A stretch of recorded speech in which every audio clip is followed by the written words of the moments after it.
السلام علیکم ورحمۃ اللہ وبرکاتہ۔ الحمدللہ،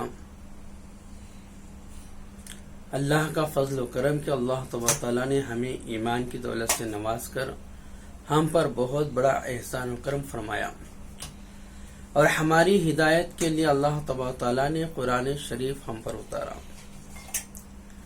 اللہ کے نبی پر قرآن کو اتارا تاکہ لوگ اس کو پڑھ کر ہدایت پا سکیں۔ قرآن شریف کے اندر انسانوں کے لیے ہدایت ہے سراپا۔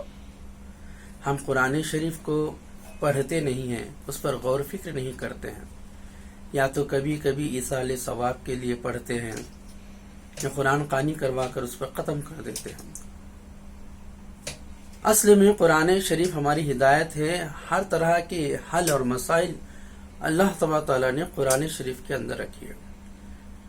اگر ہم اس کو غور کر کے پڑھیں گے، اس پر معنی پر غور کریں گے تو اس کی حقیقت ہم پر عیاں ہوگی۔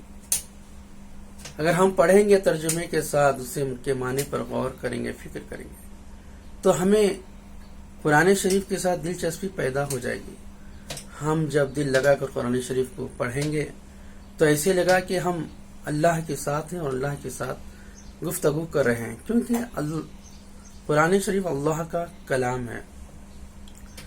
تو بھائیوں، ہم قرآن شریف کو زیادہ سے زیادہ پڑھیں، اس کے معنی پر غور کریں، تدبر کریں، اور اس پر عمل کرنے کی کوشش کریں، اور اپنے اولاد کو بھی قرآن کا حافظ قرآن بنائیں، عالم دین بنائیں، مفسر بنائیں، تاکہ وہ بھی قرآن سمجھ کر پڑھیں اور دوسروں کو بھی پڑھائیں۔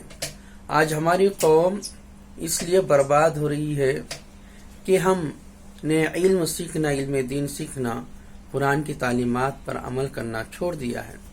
قرآنوں کو بند کر کے رکھ دیا ہے، اور وہ پڑھے پڑھے صندوقوں میں پرانے ہو جاتے ہیں اور مسجدوں میں رکھ دیتے ہیں۔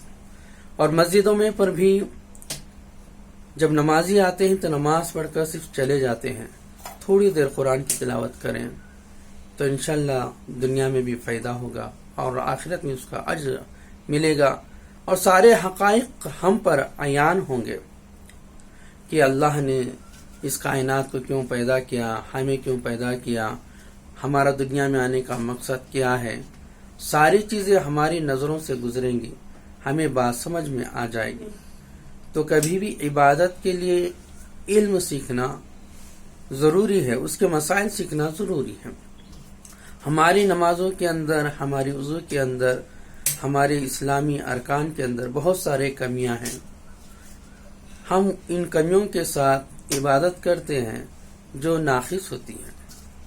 بہت سارے لوگ ایسے ہیں جن کی عمریں 40 سال، 50 سال، 60 سال گزر ہو چکی ہیں، مگر ابھی بھی ان حضرات کو نماز کے صحیح طریقے، وضو کے صحیح طریقے، اسلامی زندگی کے صحیح طریقے معلوم نہیں ہیں، کیونکہ ہم نے علم دین سیکھنا چھوڑ دیا، اسلامی تعلیمات کو چھوڑ دیا۔ تو لہٰذا ہمیں ضروری ہے کہ ہم اپنے خود علم دین سیکھیں اور اپنی اولاد کو بھی علم دین سکھائیں اور قرآن کی خاص کر تعلیم دیں۔ اللہ سے دعا کریں کہ اللہ تبارک تعالی ہم سب کو ان باتوں پر عمل کرنے کی توفیق عطا فرمائے۔ السلام علیکم۔